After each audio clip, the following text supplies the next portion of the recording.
الحمد لله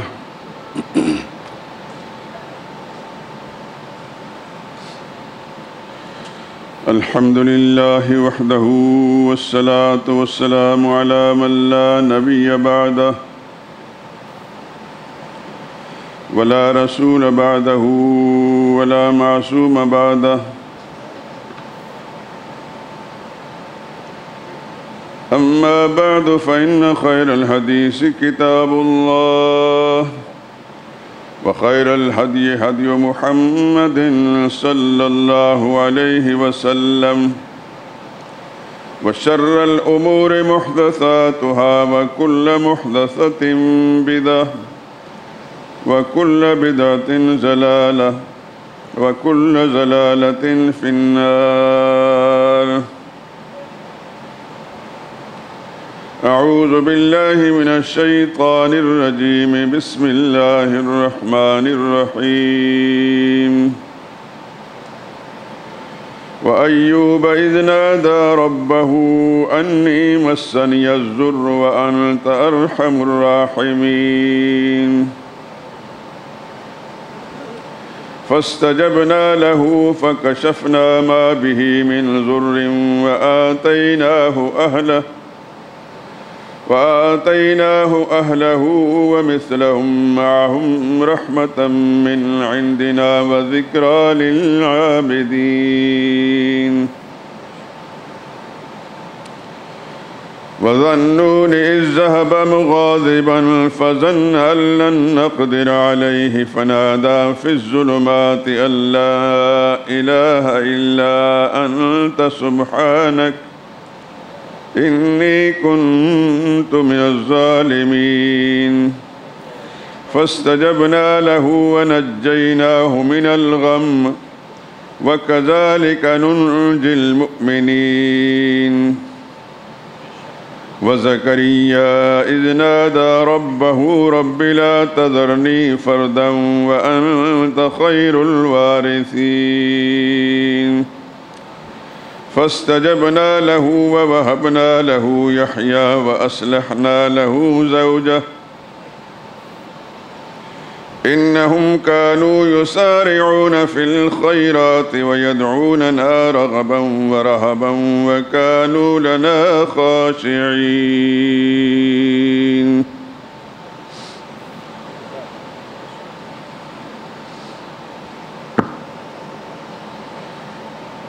اور ایوب علیہ السلام کو یاد کرو جب انہوں نے اپنے پروردگار سے دعا مانگی کہ مجھے تکلیف پہنچ رہی ہے اور تو سب سے بڑھ کر رحم کرنے والا ہے، تو ہم نے اس کی دعا قبول کر لی اور جو تکلیف ان کو تھی وہ دور کر دی اور ان کو بال بچے بھی عطا کیے اور اپنی مہربانی سے ان کے ساتھ اتنے ہی اور بھی بخش دیے. اور عبادت کرنے والوں کے لیے یہ بہت بڑی نصیحت ہے. اور ذنون یعنی مچھلی والے پیغمبر کو یاد کرو جب وہ اپنی قوم سے ناراض ہو کر غصے کی حالت میں چل دیے اور یہ خیال کیا کہ ہم ان پر کوئی مواخذہ نہ کریں گے. آخر اندھیرے میں اللہ کو پکارنے لگے کہ تیرے سوا کوئی مشکل کشا نہیں، تو پاک ہے اور بے شک میں قصوروار ہوں. تو ہم نے ان کی دعا قبول کر لی اور ان کو غم سے نجات بھی دی اور ایمان والوں کو ہم اسی طرح نجات دیا کرتے ہیں.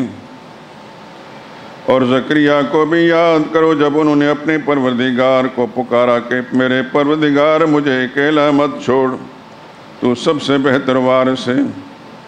تو ہم نے ان کی پکار سن لی اور ان کو یحییٰ عطا کر دیے اور ان کی بیوی کو اولاد کے قابل بنا دیا.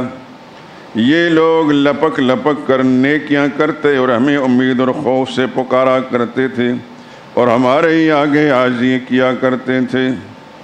سبحان ربک رب العزت عما یصفون وسلام علی المرسلین والحمد للہ رب العالمین.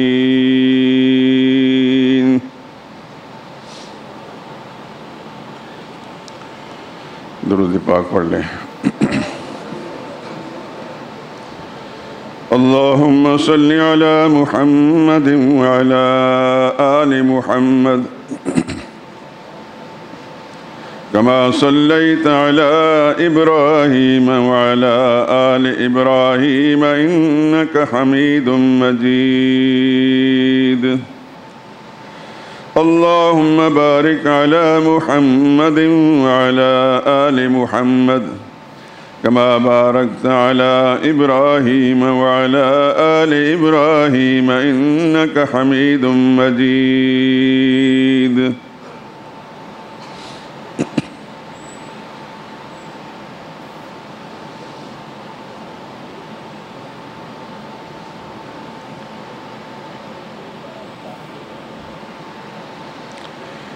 ہمارا فقط ہے خدا غوث اعظم،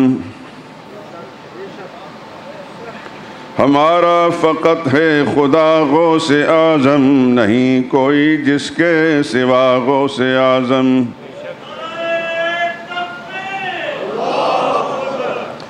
جھکیں جس کے دربار پر جن و انسان، جھکیں جس کے دربار پر جن و انسان، وہ خلاق ارض و سما غوث اعظم۔ خدا کے سوا کون فریاد رس ہے، وہی ہے سمیع الدعا غوث اعظم، جو ہر وقت سنتا ہے سب کی دعائیں، جو ہر وقت سنتا ہے سب کی دعائیں، وہی سب کا حاجت روا غوث اعظم۔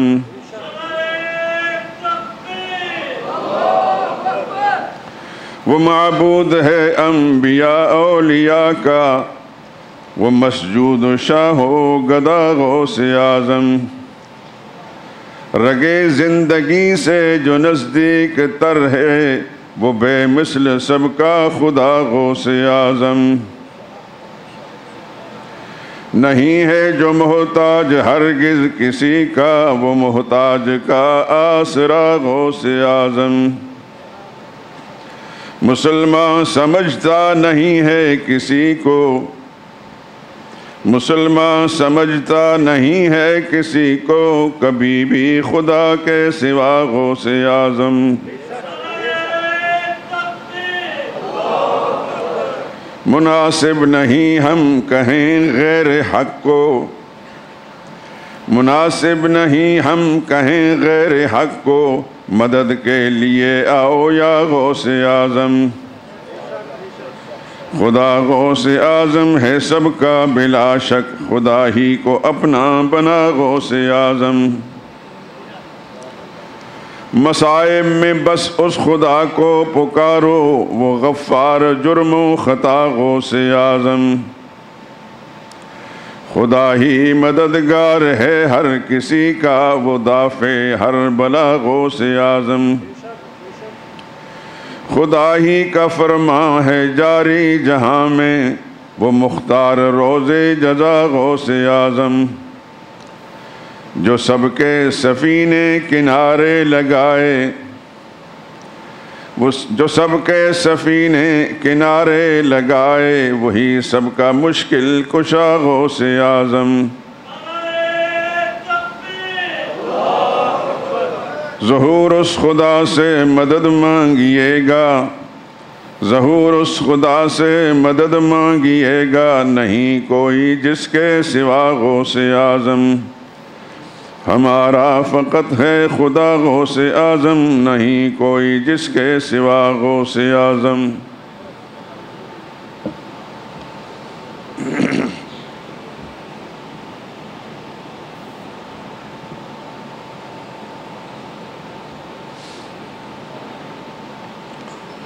بزرگان محترم، برادران عزیز،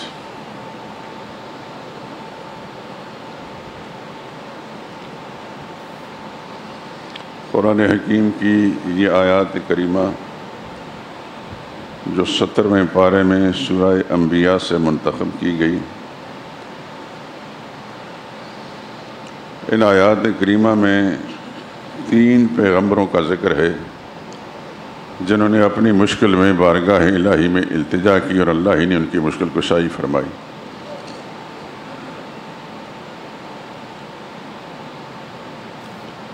یہ ذہن نشین فرما لیں کہ قرآن کریم کے اندر جو بھی کوئی واقعہ ہے، کوئی قصہ ہے، وہ واقعہ یا قصہ کوئی کہانی نہیں ہے، اس کا ہر جز سبق ہے، ہدایت ہے انسانیت کے لیے۔ آپ جانتے ہیں کہ انسان کو 3 طرح کی تکلیفیں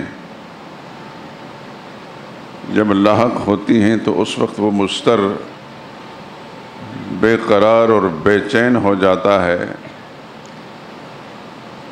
کہ کسی نہ کسی طریقے سے میری مدد ہو۔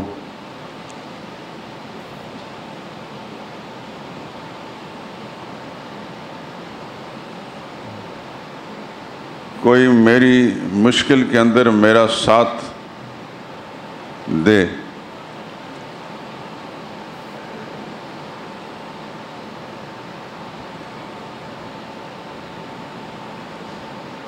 یقیناً ما تحت الاسباب، انسان سے مدد مانگتا ہے اور مانگنے کی گنجائش ہے، اور ما تحت الاسباب کوئی انسان کسی کی مدد کرتا ہے تو بالکل درست اور بجا ہے۔ لیکن ما فوق الاسباب، ان الفاظ کا میں بھی آپ تشریح کرتا ہوں، گھبرائیں نہ۔ ما تحت الاسباب اور ما فوق الاسباب کا مطلب سمجھاتا ہوں۔ ما فوق الاسباب، کوئی انسان کسی دوسرے انسان سے مدد مانگتا ہے، یہ مدد مانگنا غلط ہے اور اس کی کوئی حقیقت بھی نہیں، بلکہ اگر وہ شعوری طور پر مدد مانگتا ہے ما فوق الاسباب، اس خیال سے، اس عقیدے کے ساتھ کہ جس سے میں مدد مانگ رہا ہوں وہ میری فریادوں کو سن رہا ہے اور میری مشکل کشائی کرے گا، یہ شرک ہے کھلم کھلا۔ خدا کے پیغمبر اسی طرح کے شرک کو مٹانے کے لیے دنیا میں تشریف لائے تھے۔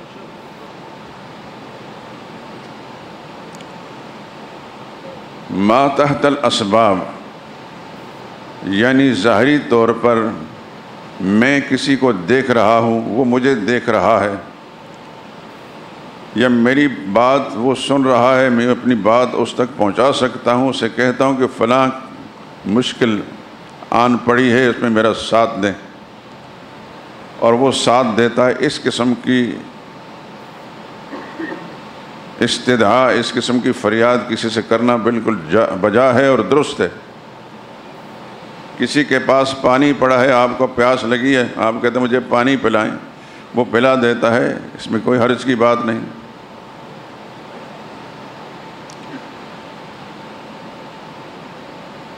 لیکن جس سے آپ مانگ رہے ہیں وہ آپ کو دکھائی نہیں دیتا ہے، وہ مخلوق میں سے آپ کو نظر نہیں آتا، اور آپ اس سے فریاد کرتے ہیں کہ میں بیمار ہوں، میری بیماری میں مجھے شفا عطا کریں۔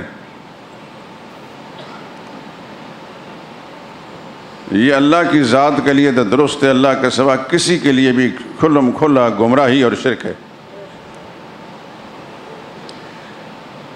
کہ اللہ وہ آپ کو نظر نہیں آتا، لیکن اللہ آپ کو دیکھ رہے ہیں۔ اللہ آپ کی پکار کو سنتے ہیں، بلکہ دل میں اٹھنے والے خیالات کو بھی جانتے ہیں۔ اس لیے اس دنیا کے اندر جس نے بھی رب کو پکارا، چاہے وہ پیغمبر رہے یا پیغمبروں کے امتی، سب نے اسی انداز سے پکارا۔ مثلا ایوب علیہ السلام کا قصہ جو سورہ انبیاء کی آیت نمبر 83 میں ہے، وَأَيُّوبَ إِذْ نَادَىٰ رَبَّهُ أَنِّي مَسَّنِيَ الضُّرُّ وَأَنْتَ أَرْحَمُ الرَّاحِمِينَ۔ آپ جانتے ہیں کہ ایوب علیہ السلام زمین پر تھے، خدا کے پیغمبر تھے، خدا کی ذات کو دیکھ نہیں رہے تھے، لیکن یہ عقیدہ اور ایمان تھا ان کا کہ میرا رب میری پکار کو سن رہا ہے اور مجھے دیکھ رہا ہے،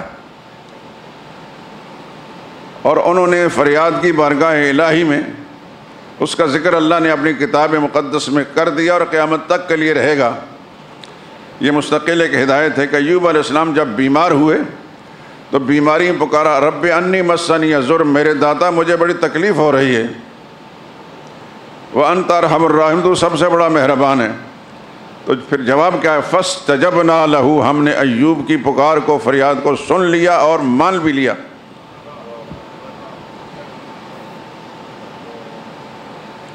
یہ ہے وہ پکار جو صحیح پکار ہے، انبیاء کے مشن کے مطابق ہے، اللہ کی منشا کے مطابق ہے، قرآنی فیصلوں کے مطابق ہے۔ فاستجبنا لہ، ایوب علیہ السلام کو یہ عقیدہ تھا کہ میرا رب مجھے دیکھ رہا ہے، میں نہیں دیکھ رہا، میرا رب میری پکار کو سن رہا ہے۔ تو انہوں نے اسی عقیدے کے ساتھ پکارا، فاستجبنا لہ، اگر سے جواب آ گیا، ہم نے ان کی فریاد کو سن لیا اور مان لیا۔ فکشفنا ما بہ من ضر، اور ان کو جو بیماری تکلیف تھی ہم نے وہ ہٹا بھی دی۔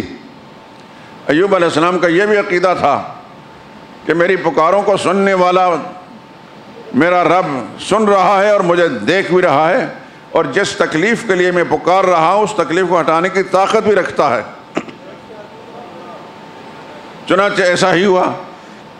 قرآن بتا رہا ہے، ہزاروں برس پرانا قصہ ہے یہ، لیکن اللہ کی آخری کتاب جو انسانیت کے لیے مستقل ہدایت نامہ، قیامت تک آنے والی انسانیت کے لیے، اس کے اندر اس کا ذکر کر دیا گیا۔ یہ ایک ہدایت ہے، ایک سبق ہے۔ اللہ فرماتے ہیں ہم نے ان کی تکلیف کو دور کر دیا۔ فکشفنا ما بہ من ضر، اللہ کے لیے کوئی مشکل ہے؟ وآتیناہ اہلہ ومثلہم معہم، ایوب علیہ السلام جب بیمار ہوئے، قرآن کریم میں اس کا ذکر نہیں ہے، دیگر کتابوں میں ہم نے پڑھا ہے کہ ایوب علیہ السلام کی کچھ بیویاں ان کو چھوڑ گئیں، بچے تھے مر گئے۔ یہ اللہ کا امتحان ہے۔ اللہ سے ہمیشہ دعا، یا اللہ تو اپنے امتحانات سے ہمیں محفوظ رکھنا۔ وہ لوگ تو اللہ کا امتحان دینے کے قابل تھے، ہم نہیں ہیں۔ ہم اللہ سے اللہ کا فضل مانگتے ہیں، اللہ کی رحمت مانگیں، عدل نہ مانگیں۔ عدل کا معاملہ بڑا مشکل ہے۔ تو ایوب علیہ السلام کی اللہ نے بیماری بھی دور فرما دی، اور فرمایا وآتیناہ اہلہ ومثلہم معہم، اللہ نے ان کو بیویاں بھی دے دی اور وہ بچے جو فوت ہو گئے تھے ان جیسے اور بھی دے دیے۔ آگے قرآن نے ایک لفظ ذکر کیا ہے، رحمتم من عندنا، یہ ہماری مہربانی تھی، ان کی تکلیف رفع کرنا بھی ہماری مہربانی تھی، بیویاں بچے عطا کرنا بھی ہماری مہربانی تھی۔ وذکریٰ للعابدین، لیکن یہ ایک مستقل سبق اور ہدایت ہے اللہ کے ماننے والوں، اللہ کی بندگی کرنے والوں کے لیے۔ یہ سبق میرے لیے اور آپ کے لیے اور پوری انسانیت کے لیے ہے۔ قرآن قصوں کی کتاب نہیں ہے۔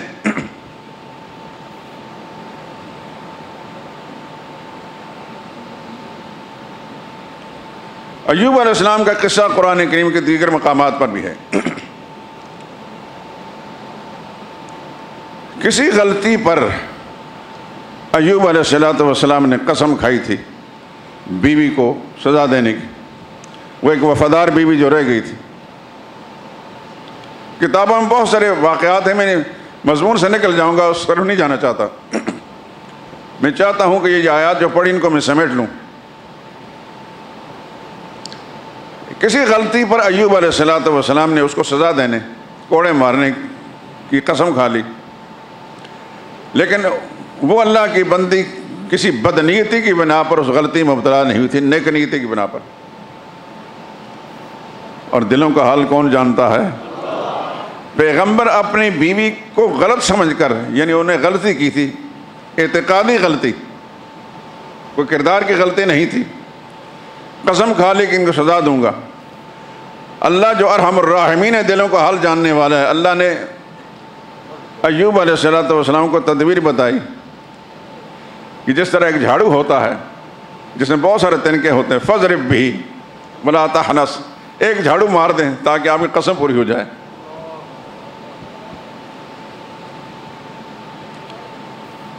بعض کتابوں میں لکھا ہے کہ ایوب علیہ السلام کی اہلیہ محنت مزدوری کرنے کے لیے، ان کے لیے کوئی غذائی سامان فراہم کرنے کے لیے گھر سے باہر جاتی.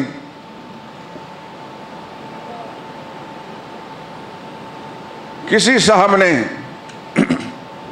ان کو کہا کہ آپ کے شوہر بیمار ہیں، آپ فلاں کی نیاز دیں.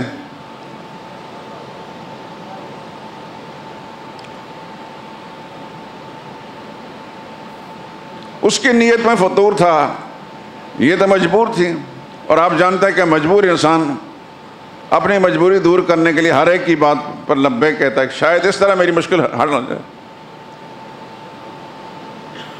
جب ایوب علیہ السلام کو پتہ چلا کہ فلاں آدمی نے ان کو یہ بات بتائی ہے اور انہوں نے مان لی ہے، اور وہ مشرکانہ بات تھی، اس اللہ کے بندی کو پتہ نہیں تھا کہ یہ آدمی مجھے کیا سکھا رہا ہے. ایوب علیہ السلام خدا کے پیغمبر، اندازہ کریں اتنی لمبی بیماری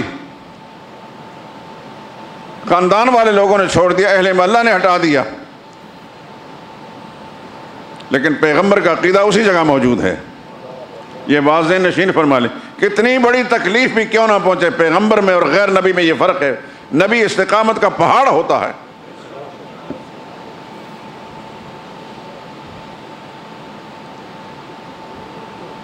ایوب علیہ السلام کو اندازہ ہوا کہ یہ بات غلط ہے. انہوں نے پھر سزا کیوں مانی ہے، یہ بات سزا دینے کا اعلان کر دیا. لیکن اللہ کو پتا تھا کہ یہ اللہ کی بندی کسی بدنیتی کی بنا پر، عقیدے کی خرابی کی بنا پر یہ کچھ مان کر نہیں آئیں. تو اللہ نے تدبیر بتائی ایوب علیہ السلام کو، آپ کی قسم بھی پوری ہو جائے گی اور یہ سزا سے بچ جائے گی. اور قسم اس انداز سے پوری کہ ایک جھاڑو جس میں بہت سارے تنکے ہوتے ہیں، ایک دفعہ مار دیں آپ کی قسم پوری ہو جائے گی. فَاضْرِب بِهِ وَلَا تَحْنَثْ إِنَّا وَجَدْنَاهُ صَابِرًا نِعْمَ الْعَبْدُ.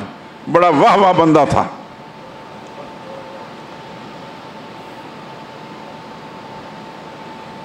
تو ایوب علیہ السلام کس تکلیف میں مبتلا ہوئے. ایسی زیادہ ٹھنڈا تو نہیں کر رہے جو آپ بول نہیں رہے.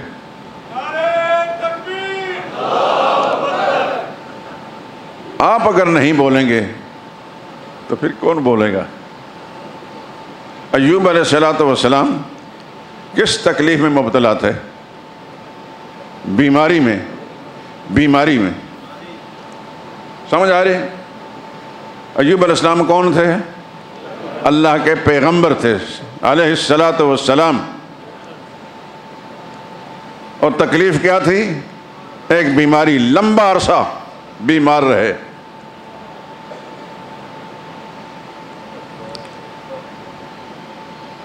یہ بیماری مشکل تھی کہ نہیں؟ اس بیماری کو ہٹایا کس نے؟ ہٹایا؟ اور اس بیماری کو ہٹانے کے لیے ایوب علیہ السلام نے درخواست کس سے کی؟ ایوب علیہ السلام اپنے سے پہلے کسی پیغمبر کی قبر پر، کسی مقبرے پر، کسی درگاہ پر، کسی دربار پر جا کر ان سے فریاد کی کہ میری یہ فلاں تکلیفیں ہٹا دیں. پیغمبر کا یہ قصہ میرے لیے اور آپ کے لیے پوری انسانیت کا سبق ہے کہ اللہ کے مقبول ترین بندے بھی مشکل میں مبتلا ہوتے ہیں، لیکن جب مبتلا ہوتے ہیں تو پھر اللہ ہی کی بارگاہ میں التجا و درخواست کرتے ہیں. یہ ہمارے لیے ایک ہدایت نامہ ہے، سبق ہے. جب بھی کوئی مشکل پڑے، اس دنیا کے جتنے بھی خود ساختہ حاجت روا مشکل کشا ہیں ان کو پتہ چلے یا نہ چلے، آپ کی فریادوں کا ان کو نہیں پتہ چلے گا، لیکن جو دلوں کے راز اور بھید جاننے والا ہے وہ آپ کی مشکل کو وہ جانتا بھی ہے، آپ کے فریاد کو سنتا بھی ہے اور مشکل کشائی بھی کر سکتا ہے. یہ قصہ قرآن کریم کے اندر اس لیے لایا گیا ہے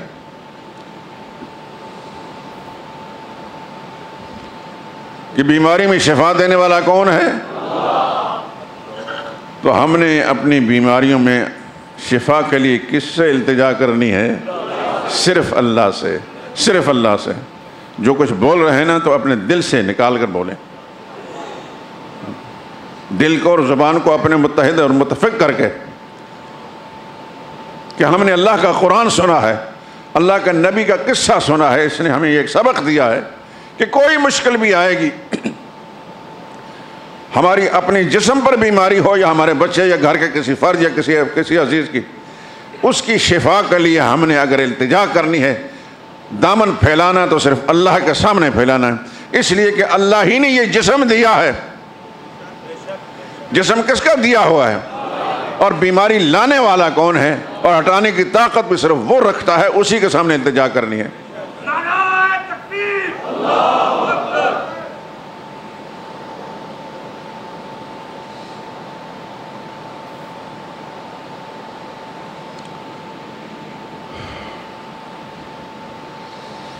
نہایت دکھ کے ساتھ یہ بات کہنی پڑتی ہے کہ ہمارا مسلمان جو صدقے یا رسول اللہ بھی کہتا ہے، رسول اللہ کا اسم گرامی آتا ہے تو اپنے انگوٹھے چوم کر اپنی آنکھوں پر لگا کر اپنی عقیدت کا مظاہرہ کرتا ہے، میں سچا عاشق رسول ہوں۔ لیکن رسول اللہ صلی اللہ علیہ وسلم یہ تمام انبیاء کرام جس مشن کے لیے محنت کرتے رہے اس کے بالکل برعکس چلتا ہے۔ خود بیمار ہو یا بچہ یا کوئی عزیز، کسی نہ کسی مقبرے پر جا کر ان سے شفا مانگتا ہے۔ کیا یہ مسلمان کا کام ٹھیک ہے؟ جو اپنی مشکل کشائی نہیں کر سکتے، میری بات سمجھ گئی نہیں سمجھے؟ موت سے بڑی تکلیف کیا ہو سکتی ہے؟ جسمانی بیماری بھی تکلیف ہے، لیکن سب سے بڑی تکلیف کسی انسان کے لیے موت ہے۔ جو اپنی موت کو نہیں روک سکے، اللہ کا حکم آیا تو گردن جھکا کر پہنچ گئے اس کی بارگاہ میں۔ جو اپنی موت جیسی مشکل کو نہیں ہٹا سکتے، آپ کی مشکل کو کیسے ہٹائیں گے؟ وَإِن يَمْسَسْكَ اللَّهُ بِضُرٍّ فَلَا كَاشِفَ لَهُ إِلَّا هُوَ۔ اگر اللہ تمہیں کوئی تکلیف پہنچانا چاہیں تو اس تکلیف کو اس کے سوا دور کرنے والا کوئی اور نہیں۔ وَإِن يَمْسَسْكَ بِخَيْرٍ، اور اگر اللہ تمہیں کوئی آرام پہنچانا چاہیں، نفع دینا چاہیں، فَهُوَ عَلَىٰ كُلِّ شَيْءٍ قَدِيرٌ، وہ ہر چیز پر قادر بھی ہے۔ تمہیں تکلیف پہنچانا چاہیں تو اس کے سوا ہٹانے والا کوئی نہیں، تمہیں راحت دینا چاہیں تو کوئی اس راحت کو روکنے والا کوئی نہیں۔ سارے کے سارے اختیارات کا مالک صرف اور صرف اللہ ہے۔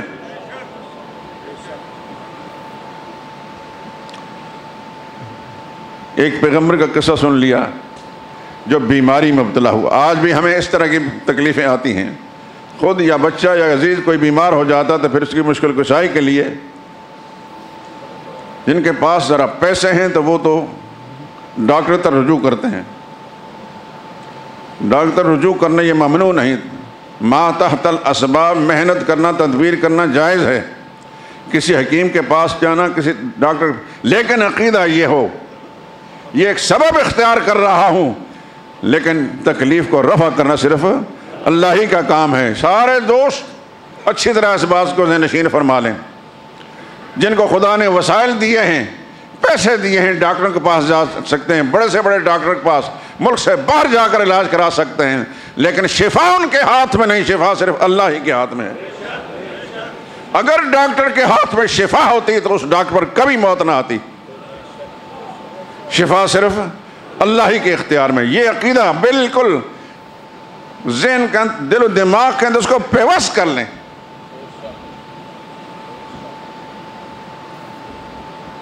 حکیم کے پاس جائیں، ڈاکٹر کے پاس جائیں، کسی کے پاس بھی جائیں، شفا صرف اللہ ہی نے دینی ہے۔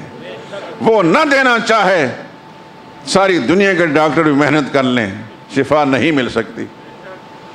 آج موجودہ وقت کے اندر وائرس جس کا نام بھی پہلے سے طے کیا ہوا ہے، اس بحث میں نہیں پڑھنا چاہتا، یہ قدرتی وائرس ہے، یہ پیدا کی گئی ہے، لیکن ایک تکلیف ہے۔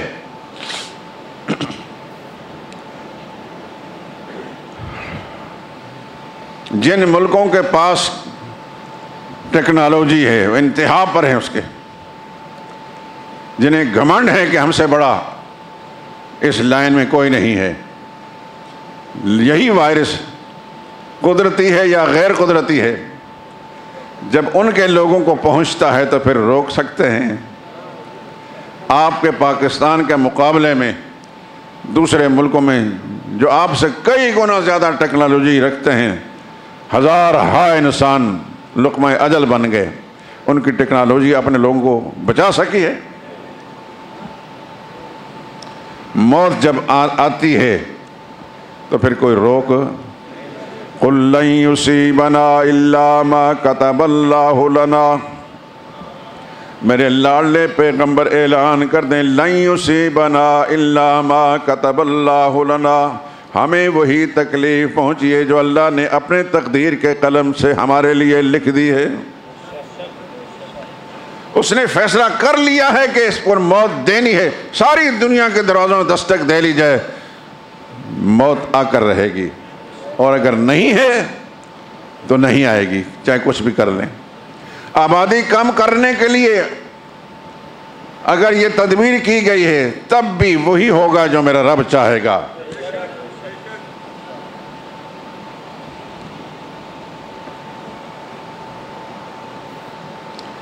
قرآن حکیم کی جو آیات میں پڑھتا ہوں نا تو اس وقت آپ کی توجہ بھی میں مبذول کراتا ہوں، لیکن شاید پوری طرح توجہ نہیں ہوتی۔ اسی قصے کے اندر فَاسْتَجَبْنَا لَهُ وَكَشَفْنَا، اللہ اپنی طرف منسوب کر رہے ہیں، ایوب کی التجا کو بھی ہم نے سنا، انہوں نے التجا بھی ہمارے سامنے کی تھی، کسی اور کے سامنے نہیں، اپنے سے پہلے کسی پیغمبر کے سامنے نہیں، اپنے زمانے کے کسی مقبول کے سامنے نہیں۔ فَاسْتَجَبْنَا لَهُ، اس کی مشکل کو دور کرنے کے لیے فریاد بھی ہم نے سن لی اور مان بھی لی، اور پھر فَكَشَفْنَا، تکلیف بھی ہم نے ہٹائی، اور ان کو اہل عیال بھی ہم نے عطا کیے۔ قرآن کریم کی جب تلاوت کیا کریں ان الفاظ پہ غور کیا کریں، اللہ ہر انسان کے دماغ پر دستک دے کر کہہ رہے ہیں، تم جو کچھ بول رہے ہو اپنی زبان سے ذرا دماغ کو حاضر کر کے کہو، کس کے سامنے بات کر رہے ہو؟ آئیے ایک اور پیغمبر، اللہ اکبر، مچھلی والا پیغمبر، سمجھ گئے؟ نہیں سمجھے؟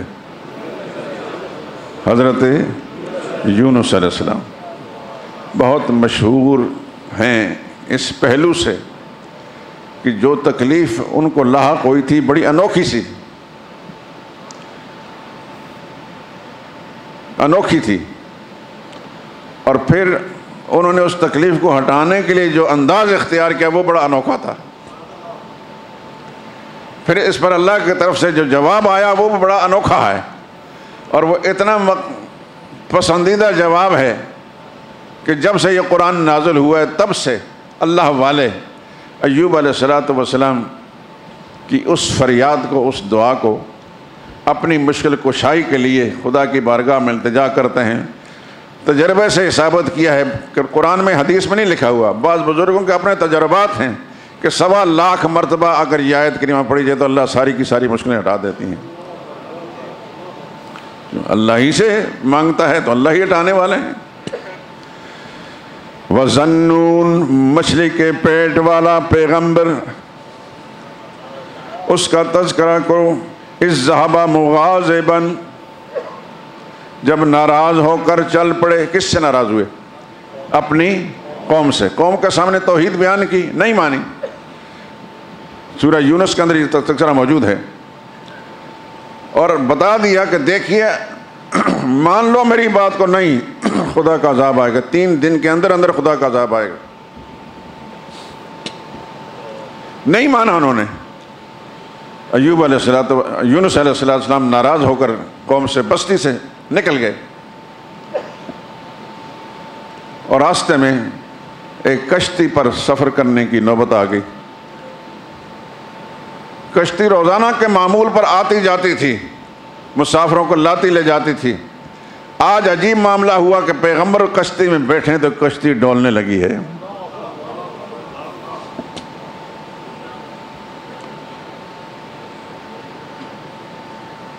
قرآن حکیم میں سارا کچھ موجود ہے، اس جگہ نہیں دوسری جگہ ہے۔ کشتی کے جو مالکان تھے، جو ملاح تھا، اس نے کہا کہ یہ کوئی آج عجیب آدمی ہماری کشتی میں آ گیا ہے، لگتا ہے کہ یہ اپنے آقا سے کی اجازت کے بغیر آیا ہے، اس کے گناہوں کی شامت سے ہمارے لیے مشکل آ گئی۔ اس کے ذہن میں تو نہیں تھا کہ یہ کون آقا ہے، تو نہ پیغمبر کے پیشانی پر لکھا تھا کہ یہ کوئی نبی ہیں۔ پیغمبر کشتی کے اندر موجود ہے، کشتی ڈول رہی ہے، کون ہے بھائی تم بتاؤ؟ کسی نے نہیں بتایا۔ بالآخر فساہم، قرآن اندازی کی گئی، فکان من المدحضین، خدا کے پیغمبر کے نام پر قرآن نکلا۔ اللہ تیری آزمائشوں پر قربان۔ نبی کشتی سے باہر ہے، کشتی ٹھیک چل رہی ہے، نبی کشتی کے اندر آیا، کشتی ڈول رہی ہے۔ بالآخر قرآن اندازی کی گئی تو یونس علیہ السلام کا نام قرآن نکلا۔ پیغمبر سمجھے کہ اللہ کی طرف سے کوئی امتحان ہے۔ مزید امتحان میں ان لوگوں کو ڈالنے کے بجائے پیغمبر نے خود دریا میں چھلانگ لگا دی۔ کس نے؟ حضرت یونس علیہ السلام نے دریا میں چھلانگ لگا دی کہ میری وجہ سے سارے لوگ کے امتحان میں مبتلا ہوں۔ بچانے والا تو میرا رب موجود ہے، اگر اس کی مرضی بچانے کو تو بچا لے گا جس طرح بھی چاہے گا، نہیں تو اس کی مرضی پر قربان ہو جاؤں گا۔ عقیدہ اسی طرح ہے۔ ادھر پیغمبر نے دریا میں چھلانگ لگائی، ادھر خالق کائنات نے جو ساری کائنات کا مالک ہے، خشکیوں کا مالک بھی ہے، سمندروں کا بھی مالک بھی ہے، سمندروں کی مخلوق کا بھی مالک ہے، ایک خاص مچھلی کا حکم دیا کہ فوراً پہنچ فلاں جگہ، میرے پیغمبر پانی میں چھلانگ لگا دی ہے اور اس کو لقمہ بنا لے۔ قرآن کہتا ہے فَالْتَقَمَهُ الْحُوتُ، اس مچھلی نے پیغمبر کو لقمہ بنا لیا۔ تو لقمے سے مراد یہ نہیں کہ کوئی غذا بنا لیا، بس اپنے پیٹ کے اندر اس نے محفوظ کر لیا۔ میں کہا کرتا ہوں مچھلی کا پیٹ پیغمبر کا مہمان خانہ بن گیا۔ اللہ اکبر۔ دریا کا اندھیرا، رات کا اندھیرا، مچھلی کے پیٹ کا اندھیرا، کئی اندھیروں کے اندر پیغمبر پہنچ کر بھی میرے رب کی طاقت سے، اس کی قدرت سے مایوس نہیں ہوئے۔ قرآن بتا رہا ہے فنادا فی الظلمات، مچھلی کے پیٹ کے اندھیرے میں، سمندر اور رات کے اندھیروں میں، کئی اندھیروں میں پھنس کر بھی پیغمبر اللہ سے مایوس نہیں ہے، وہاں بھی پکارا۔ کس نے؟ پیغمبر نے پکارا۔ کیا پکارا؟ اللہ الہ الا انت، کوئی الہ نہیں، کوئی مشکل کشا نہیں، تو ہی مشکل کشا ہے۔ میں یہاں مشکل میں پھنس گیا ہوں، لیکن تیری طاقت ایسی ہے کہ اس مشکل سے بھی مجھے آسانی سے نکال سکتا ہے۔ کیا کہا؟ اللہ الہ لا الہ الا انت، یاد ہے نا سب کو؟ لا الہ الا انت سبحانک، تیرے سوا کوئی مشکل کشا نہیں، میں مشکل میں پھنس گیا ہوں۔ الا انت، تو ہی مشکل کشا ہے۔ انی کنت من الظالمین، میں اقرار کرتا ہوں کہ مجھ سے کوتاہی ہو گئی تھی، مجھے آپ کے حکم کا انتظار کرنا چاہیے تھا، انتظار کیے بغیر میں نے بستی چھوڑ دی اور اس مشکل میں پھنس گیا ہوں، لیکن اب بھی میں تیری رحمت سے مایوس اور نا امید نہیں، تو اب بھی مجھے اس مشکل سے نکال سکتا ہے۔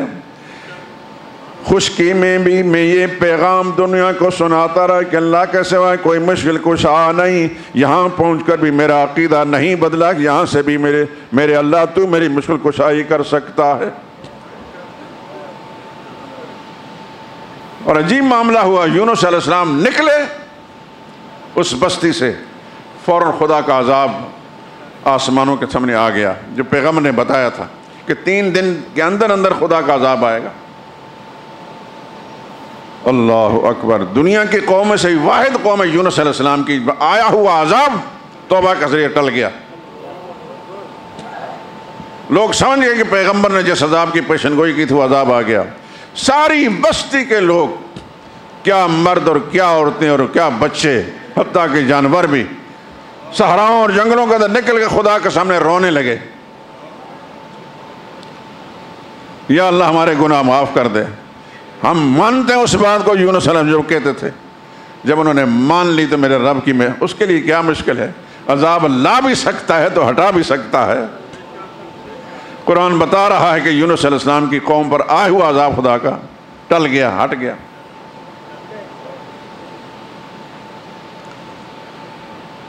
ادھر یونس علیہ السلام جس مشکل میں مبتلا ہوئے، اس مشکل سے مشکل کشائی کے لیے اس نے کس کے دروازے پر دستک دی؟ یہ پیغمبر کا یہ قصہ، ان کا یہ عمل میرے اور آپ کے لیے کیا سبق ہے کہ ہم بھی کسی مشکل میں مبتلا ہوں تو ہمارا رب جس طرح کل زندہ تھا، کل طاقتور تھا، آج بھی ہمارا رب زندہ ہے اور آج اسی طاقت کا مالک ہے۔ خدا کسی کو کسی مشکل میں مبتلا نہ کرے، لیکن میرے دوستو سن لو اچھی طرح، قرآن کا ایک مستقل سبق موجود ہے۔ جب بھی کوئی مشکل آتی ہے تو پیغمبروں کے قصے ہمارے لیے مستقل ہدایت نامے ہیں۔ جس انداز سے یونس علیہ السلام سے اللہ سے مشکل کشائی کرائی تھی، آج بھی میں اور آپ اللہ سے اسی انداز سے مشکل کشائی کرا سکتے ہیں۔ وہ نہ بوڑھا ہو گیا ہے، اس کی طاقت اسی طرح موجود ہے، وہ کل بھی طاقتور تھا۔ ان اللہ لقوی عزیز، قرآن کا یا ایھا الناس انتم الفقراء الی اللہ، اور دھرتی پر بسنے والے نہ تم سب خدا کے محتاج ہو۔ نبی بھی خدا کا محتاج، ولی بھی خدا کا محتاج، جن بھی خدا کا محتاج، فرشتہ بھی خدا کا محتاج۔ انتم الفقراء الی اللہ واللہ هو الغنی الحمید، اللہ ہی بے پرواہ ہے، ساری خوبیوں اور کمالات کا مالک ہے۔ تو جس خدا نے یونس علیہ السلام کو اس مشکل سے نجات دی، وہ خدا آج مجھے اور آپ کو بھی اور ہر انسان کو بھی مشکل سے نجات دے سکتا ہے۔ قرآن کے یہ واقعات ہمارے لیے ایک مستقل سبق ہیں، ہدایت نامے ہیں۔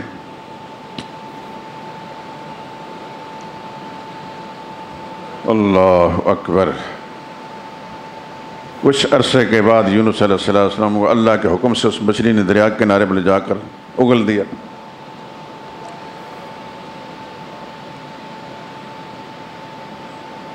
مچھلی نے لقمہ بنایا تھا اللہ کے حکم سے، غذا نہیں بنائی تھی، اور مچھلی نے پھر اللہ کے حکم سے ان کو اگل بھی دیا، اور یونس علیہ السلام پھر اپنی قوم کے پاس آئے۔ قرآن کریم قصوں کی کتاب نہیں میرے دوستو، بار بار میں کہہ رہا ہوں، اس کا ہر قصہ جو اس کے اندر ایک مستقل ہدایت موجود ہے، ایک سبق موجود ہے۔ خدا کرے کہ ہم قرآن کریم کی تلاوت اس انداز سے کریں کہ اس کے ہر قصے سے یا ہر مضمون سے ہم اسے ہدایت اور سبق لے لیں، اور صرف قرآن کریم کے الفاظ کی حد تک نہیں، یہ ہمارے لیے ہدایت نامہ ہے۔ اسی رمضان کے مہینے میں اللہ نے اس قرآن کو اتارا تھا، اور رمضان کے مہینے میں دنیا بھر کے مسلمان روزانہ رات کو تراویح کے نماز میں قرآن کریم سنتے سناتے ہیں۔ یہ ہمیں سبق دیتا ہے، ایک ایک لفظ ہمیں سبق دیتا ہے قرآن کیوں نازل ہوا تھا، اللہ نے قرآن کیوں نازل کیا تھا، اس کے اوامر میں تمہارے لیے کیا ہے، اس کے نواہی میں تمہارے لیے کیا ہے۔ کچھ کرنے کا حکم دیا ہے، تم نے مانا کہ نہیں مانا، کچھ کام نہ کرنے کا حکم دیا ہے، تم نے مانا کہ نہیں مانا۔ لیکن ہمارا حال کیا ہے؟ کیا ہمارے سامنے اوامر جاتے ہیں یا نواہی جاتے ہیں تو ہم سمجھتے ہیں؟ قرآن کریم پڑھنے والا جب قرآن پڑھ رہا ہوتا ہے، ہمیں پتہ چلتا ہے کہ یہ کیا کہہ رہا ہے، ہم قرآن کو مانتے ہیں۔ اس طرح قرآن یوں مانا جاتا ہے۔ دنیا کے جتنے مفادات ہمارے ہیں، جس چیز کے ساتھ وابستہ، ہم اس کو پوری طرح سمجھنے کے حاصل کرنے کی کوشش کرتے ہیں کہ یہ دنیاوی کامیابی ہے، لیکن دنیا ہے کتنی؟ کب تک یہ انسان دنیا میں زندہ رہے گا؟ جن مفادات کے تحفظ کے لیے یہ سارا کچھ کر رہا ہے، وہ مفادات کب تک اس کا ساتھ دیں گے؟ بالآخر اس انسان نے اس دنیا کو چھوڑنا ہے۔ اونچی آواز سے بولیں، فرشتے نوٹ کر رہے ہیں۔ اللہ کا سمجھ، یہ لوگ مانتے ہیں کہ دنیا کو چھوڑنا ہے۔ اور جانا کہاں ہے؟ اللہ کے پاس. اللہ ہی نے بھیجا تھا اور اللہ ہی کے پاس واپس جانا. وَلَقَدْ جِئْتُمُونَا فُرَادَىٰ كَمَا خَلَقْنَاكُمْ أَوَّلَ مَرَّةٍ, پہلی مرتبہ ہم نے جس طرح تم کو پیدا کیا تھا واپس ہمارے پاس آؤ گے. پھر وہ پوچھے گا, مجھ سے بھی پوچھے گا اور آپ سے بھی اور ہر انسان سے پوچھے گا, کیوں بھیجا تھا دنیا میں, کیا کر کے آئے ہو؟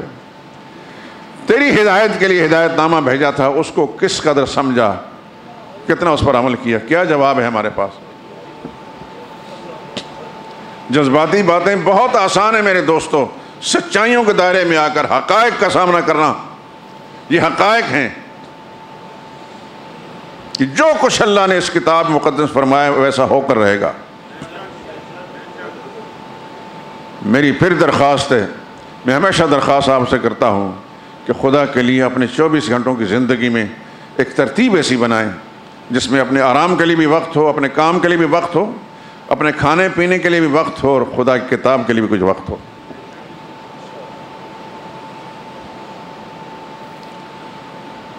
مجھے امید خدا کی رحمت سے ہے کہ اگر ہم نے پوری نیک نیتی سے اللہ کی کتاب کے لیے کچھ وقت نکالا اور سمجھنے کی کوشش کی کہ میرا رب مجھ سے کیا مطالبہ کرتا ہے, اس کی منشا کیا ہے, اس کی مراد کیا ہے, تو یقیناً ہماری کوتاہیوں کو بھی خدا بند خود نظر انداز فرما دیں گے.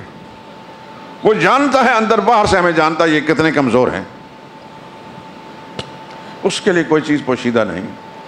وما یخفی علی اللہ من شیء فی الارض ولا فی السماء, آسمان و زمین کی کوئی چیز خدا پر مخفی نہیں ہے.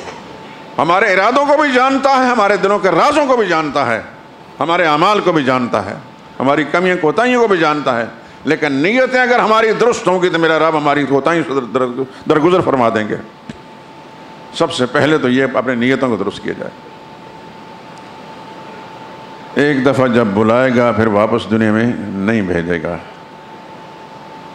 کوئی آیا ہے آج تک دنیا میں جا کر پھر واپس آیا, اس نے وہاں کے حالات بتائیں کہ وہاں کیا کیا بیتتی ہے؟ شاید اس سے پہلے میں سنا چکا ہوں کہ جو لوگ خدا کے دین کی سربلندی کے لیے, خدا کی رضا کے لیے اپنے گردنیں کٹواتے ہیں, جنت میں پہنچ کر وہاں کی نعمتیں اور بہاریں دیکھ کر خدا سے درخواست کرتے ہیں, یا اللہ ایک دفعہ پھر دنیا میں بھیج. اس کو پتا ہے کہ یہ نعمتیں جو آج ہمیں ملی جس کا ہم اندازہ بھی نہیں کر سکتے تھے, دوبارہ جب گردن کٹوا کر آئیں گے تو اور زیادہ ملیں گی. اللہ فرمائیں گے جو کچھ بھی میری رضا ہے, خوشنودی ہے, وہ تمہیں حاصل ہو گئی, اور بہاریں بھی اور رحمتیں ملیں گی, لیکن دنیا میں واپس بھیجنے کا میرا قانون نہیں ہے. کسی شہید کو, خدا کے راہ میں جان دینے والے کو بھی یہ بات اللہ اس کی بھی نہیں مانتے. اس کا قانون ہے, کوئی مجال ہے کسی کے اعتراض کر سکے؟ مرضی کا مالک ہے وہ, مرضی ہر جگہ صرف اللہ ہی کی چلتی ہے, ہر جگہ اللہ ہی کی مرضی چلتی ہے, اس کے راستے میں کوئی رکاوٹ نہیں ڈال سکتا. میرے دوستوں, میں اور آپ بھی چاہیں گے کہ ہم ایک دفعہ دنیا میں واپس آ جائیں, نہیں واپس آ جائیں گے. اس لیے اس دنیا کی جتنی گھڑیاں بھی خدا کی طرف سے ہمیں عاریتاً مل رکھی, ان کو غنیمت سمجھ کر اس سے کوئی فائدہ اٹھا لیں تو اچھا ہے. زندگی کارآمد بن جائے گی, خدا کے سامنے میں رسوا ہونے سے بچ جائیں گے. اس کو حیرانگی کے ساتھ مت دیکھیں میرے دوستو. کسی بزرگ نے, کسی دوست نے قرآن نہیں پڑھا, آج بھی کچھ نہیں گیا, آج بھی پڑھ سکتا ہے, بشرطے کہ قرآن کو اللہ کا کلام سمجھ کر, اپنا مقصد سمجھ کر سیکھے. ہمارے علاقے میں, ہمارے گاؤں میں ایک بوڑھا سا بابا, مرزا اس کو کہتے تھے, باقی پورا نام مجھے یاد نہیں. اس کو بڑھاپے میں نے دیکھا ہماری مسجد کے اندر, ہمارے گھر کے ساتھ جو ہماری اپنی مسجد تھی, وہاں آ کر میں نے پوچھا والد صاحب سے, والدہ سے, یہ آدمی کون ہے؟ طالب علم میں تھا, یہاں سے واپس جاتا, کہتا ہے یہ فلاں گھر جو نظر آ رہا ہے اس گھر کا آدمی ہے. یہ اس سے پہلے نہیں آیا. کہنے لگے یہ بھیڑ بکریاں پالنے والا آدمی ہے, دور دراز علاقوں کے اندر زندگی ساری اسی گزر گئی. اب جب بوڑھا ہوا, وہ کام اس سے مشکل ہوا تو گھر آیا ہے.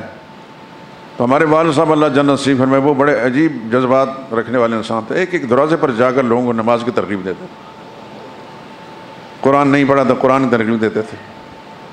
درویش منش انسان تھے.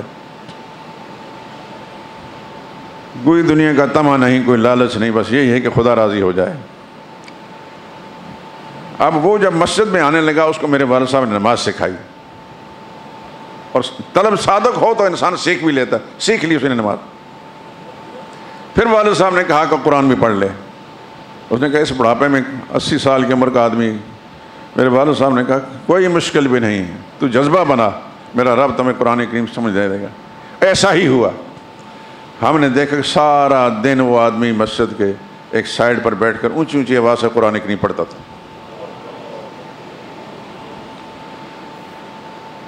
میری گزارش کا مقصد یہ ہے کہ دل میں مت سوچیں کہ میں اب بوڑھا ہو چکا ہوں، 70 سال میری عمر ہے، اب نہیں پڑھ سکتا۔ پڑھ سکتے ہیں، سب کچھ کر سکتے، زبان آپ کی چلتی ہے دنیا میں باتیں کرنے کے لیے، تو قرآن کریم مشکل نہیں ہے۔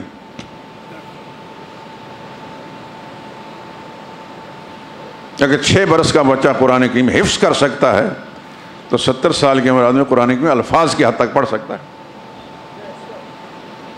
یہاں گجرانوالے میں ایک عالم ہیں، ہماری جماعت کے ایک نوجوان ہیں، بڑے امیر ہیں، جی ٹی روڈ پر کئی پیٹرول پمپ ہیں ان کے۔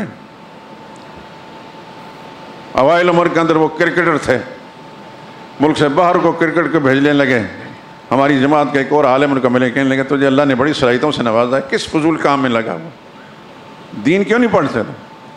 اس کا جذبہ سادہ تھا۔ اس نے اس جوانی کے اندر کالج پڑھ کر، گریجویٹ تھا، اس نے دینی تعلیم حاصل کی بڑے تھوڑے عرصے کے اندر، بہترین عالم ہے اور مدرس ہے، مدرسے سے تنخواہ نہیں لیتا ہے، مدرسے اپنی جیب سے دیتا ہے، اور 85 دن کے اندر قرآن کریم حفظ کر لیا۔ کوئی مشکل نہیں میرے دوستو، جذبہ صادق ہونا چاہیے۔ آپ کے اندر کیا ہے رب کے ساتھ جب کال ملائے نا، پھر خدا کس طرح آپ کے دل و دماغ کی کھڑکیاں کھولتا ہے۔ حفظ نہ بھی کر سکیں الفاظ کی حد تک قرآن کریم سیکھ جائیں گے۔ اللہ کے سامنے جانا ہے، یہ سوچ لیں کہ جانا ہے تو خدا کے سامنے شرمندگی اور رسوائی نہ ہو، قرآن سیکھ کر جانا ہے۔ ہماری کمیوں کوتاہیوں کو میرا رب جانتا ہے، اللہ درگزر فرما دیں گے۔ یہ جو میں قرآن کریم پڑھتا ہوں، اگر آپ سارے کے سارے دوست قرآن کریم کے معنی اور مطالب سے پوری طرح آگاہ ہوتے تو میں سمجھتا ہوں جب بھی میں آیت پڑھتا تو آپ آش آش کر اٹھتے۔ کوئی مشکل نہیں میرے دوستو، کوئی مشکل نہیں، مشکل نیست کے آسان شود۔ میری درخواست ہے آپ حضرات سے، جن کو اللہ نے اولاد سے نوازا ہے، دنیا کے کوئی کام بھی اسے کرائیں، لیکن خدا کے قرآن سے ناواقف نہ رکھیں۔ ایسا نہ ہو کہ کل یہی اولاد محشر کے میدان میں آپ کے گریبان میں ہاتھ ڈال کر یہ کہے یا اللہ ہم اس باپ کے ماتحت تھے، اس نے دنیا کے کام کرائے، میں خدا کے تیری کتاب کو نہیں سکھایا۔ یہ ہے صاف اور تلخ بات، لیکن میں اللہ کی قسم کھا کر کہتا ہوں کہ آپ سب حضرات سے مجھے محبت ہے۔ آپ ہی میرے دوست بھی ہیں، آپ میرے بھائی بھی ہیں، آپ میرے رشتہ دار بھی ہیں۔ آپ کو ایک کانٹا چبھے مجھے تکلیف ہوگی۔ آپ سب کو چھوڑ چھاڑ کر یہاں آتے ہیں، یہاں دنیا کا مال نہیں بڑھتا، یہ خدا کی مہربانی ہے کہ میں خدا کا قرآن سناتا ہوں اور آپ توجہ کے ساتھ سن لیتے ہیں۔ تو میں یہ بھی چاہتا ہوں کہ آپ ذرا ممتاز قسم کے مسلمان نظر آئیں، روایتی نہیں، ممتاز مسلمان۔ اللہ کرے کہ میرے دل کے جذبات ہیں اللہ قبول فرما کر آپ کو ایسا بنا دے۔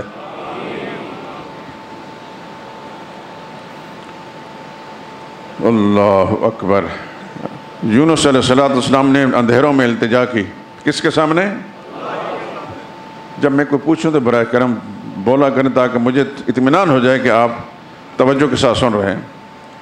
تو کیا جواب آیا اللہ کی طرف سے؟ فَاسْتَجَبْنَا لَهُ، الفاظ کو غور فرمائیں۔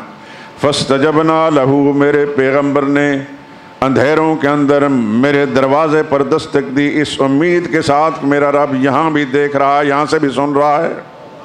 صرف زمین کے اوپر چلنے پھرنے والوں کے نہیں سنتی، سمندروں کے اندر پہنچنے والوں کے بھی سن لیتا، ان کو دیکھتا ہے۔ فَاسْتَجَبْنَا لَهُ، اللہ نے اعلان کر دیا ہم نے اپنے یونس پیغمبر کی فریاد کو سن لیا، مان لیا۔ وَنَجَّيْنَاهُ مِنَ الْغَمِّ، اور اس غم سے بھی ہم نے نجات اس کو دے دی۔ اور آخری جملہ جو ہے یہ ایک مستقل قانون ہے اللہ نے، وَكَذَلِكَ نُنْجِي الْمُؤْمِنِينَ، ایمان والے اسی انداز سے ہمارے دروازے پر جب جب بھی دستک دیں گے ہم ان کو مشکلوں سے یوں نجات دیتے رہا کریں گے۔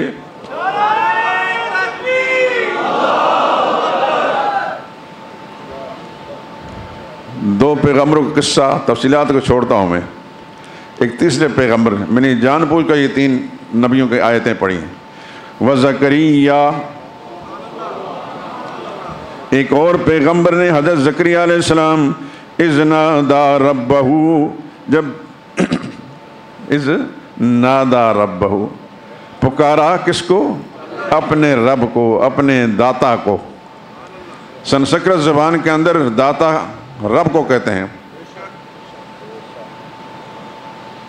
آپ نے اگر ڈکشنری پڑھی ہو، میرے پاس چونکہ ہر طرح کی کتابیں ہوتی ہیں تو میں کوشش کرتا ہوں کہ لغت سے کچھ فائدہ اٹھایا جائے۔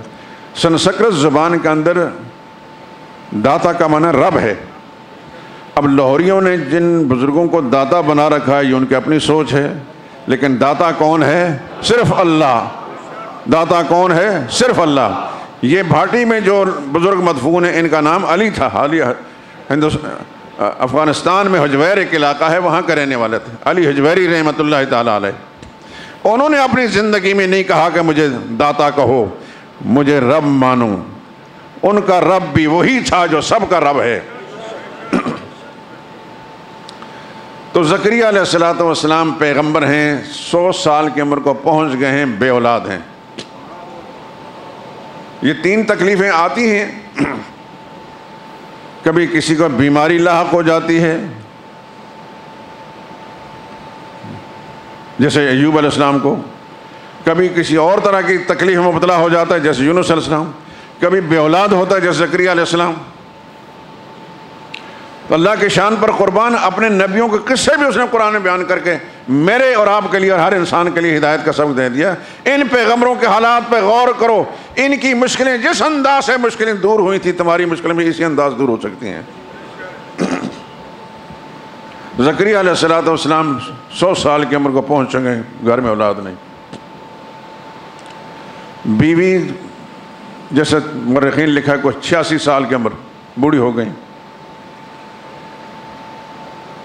دعا کرتے رب لا تذرنی فردن، یا اللہ مجھے تنہا مت چھوڑ، وانتا خیر الوارثین، تو بہترین وارث ہے۔ تو اللہ فرماتا فاستجبنا لہ، ہم نے ان کی فریاد بھی سن لی۔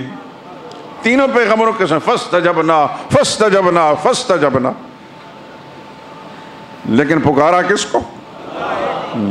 کیا سبق دے گئے مجھے اور آپ کو کہ مشکل پیش آئے تو کس کو پکارنا؟ کس کو پکارنا ہے؟ پکارنے کے لائق بھی دور اور نزدیک سے ذات صرف اللہ کی ہے۔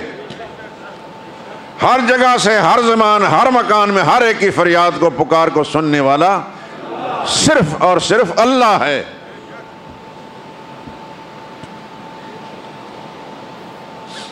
میں اور آپ یہاں بیٹھے ہیں، دنیا والے ہمیں دیکھ رہے ہیں، کون دیکھ رہا ہے؟ صرف اللہ دیکھ رہا ہے۔ دنیا والے ہماری باتیں سن رہے ہیں؟ نہیں سنتے۔ کون سن رہا ہے؟ اللہ سن رہا ہے۔ تو جو پھر سنتا بھی ہے، دیکھتا بھی ہے، تو پھر اس کو چھوڑ کر کسی اور کی طرف جائیں، اس سے بڑی نادانی، اس سے بڑی حماقت اور بیوقوفی کیا ہو سکتی ہے؟ فاستجبنا لہ، ہم نے زکریا کی فریاد بھی سن لی۔ ووہبنا لہ یحییٰ، 15ویں پارے میں، 16ویں پارے میں ایک سورت ہے سورہ مریم، ذکر رحمت ربک عبدہ زکریا۔ انداز دیکھیں، یہ تذکرہ ہے تیرے رب کی مہربانیوں کا جو زکریا علیہ السلام پر فرمائی تھی۔ اذ نادى ربہ نداء خفیا، پکارا اپنے رب کو لیکن چپکے کہ دنیا والے سن لیں گے تو کہیں گے اس بابے کو کیا ہوا، اب 100 سال کی عمر میں اولاد مانگ رہا ہے۔ نداء خفیا، قال رب انی وہن العظم منی، انداز کیا ہے؟ میرے اللہ میں بوڑھا ہو چکا ہوں، میری ہڈیاں بھی بوڑھی ہو گئیں، کمزور ہو گئیں۔ واشتعل الراس شیبا، سر میں بھی بڑھاپا آ گیا۔ ولم اکن بدعائک رب شقیا، میرا ایمان اور یقین یہ یا اللہ تجھے پکار کر کے کبھی بھی محروم نہیں رہوں گا۔ میری طرف کچھ بھی نہیں، یہاں کوئی معاملہ نہیں، لیکن تیری بارگاہ میں سب کچھ ہے۔ بظاہر اسباب میں بوڑھا ہو گیا، میری بیوی بانجھ ہو گئی، ہڈیاں کمزور ہو گئی، سر میں بڑھاپا آ گیا، لیکن تو اسی طاقت کا مالک ہے، تجھے بڑھاپا نہیں۔ وَإِنِّي خِفْتُ الْمَوَالِيَ مِنْ وَرَائِي، یا اللہ میرے جتنے رشتہ دار ہیں ان سے مجھے اندیشہ ہے کہ میرے بعد یہ گمراہی کے راستے پر نہ چل پڑیں۔ وَامْرَأَتِي عَاقِرٌ، میری بیوی بانجھ ہو چکی ہے۔ فَهَبْ لِي، یہ لفظ فَهَبْ لِي، ہبہ کر دے، تو عطا کر دے، لی مجھے، مِن لَدُنْکَ، اپنی جناب سے، ولیًّا، کوئی جانشین اور وارث دے دے۔ زکریا علیہ السلام نے کس سے جانشین مانگا؟ کب مانگا؟ 100 سال کی عمر کے اندر۔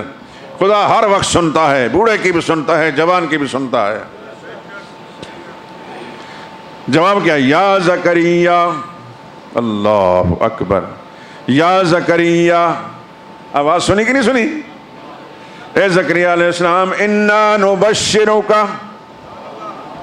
ہم تمہیں خوشخبری دیتے ہیں، بغلام، ایک لڑکے کی خوشخبری دیتے ہیں، ایک لڑکے کی، اسمہ یحییٰ، نام بھی ہم رکھ کر بھیجیں گے، لڑکا بھی ہم عطا کریں گے، نام بھی ہم رکھ کر بھیجیں گے۔ لم نجعل لہ من قبل سمیہ، اس سے پہلے اس نام کا لڑکا ہم نے کوئی دنیا میں نہیں بھیجا۔ اب آگے پیغمبر کا جواب سنیں۔ قال رب انا یکون لی غلام، یا اللہ میں تو 100 سال کی عمر کو بوڑھا ہو چکا ہوں، میرے ہاں کیسے لڑکا ہوگا؟ بظاہر اسباب تو کوئی چیز نظر نہیں آتی۔ وامراتی عاقر، میری بیوی بھی بانجھ ہے، یا اللہ یہ لڑکا کہاں سے ہوگا؟ اللہ نے فرمایا قال کذالک، یوں ہی ہوگا۔ اپنے آپ کو مت دیکھو، جو دینے والا ہے اس کو دیکھو۔ اس کے لیے کوئی مشکل نہیں کہ بوڑھے کو اولاد دیتا ہے، بانجھ کو اولاد دیتا ہے۔ مجھے دیکھو جس کے سامنے آپ نے فریاد کی ہے۔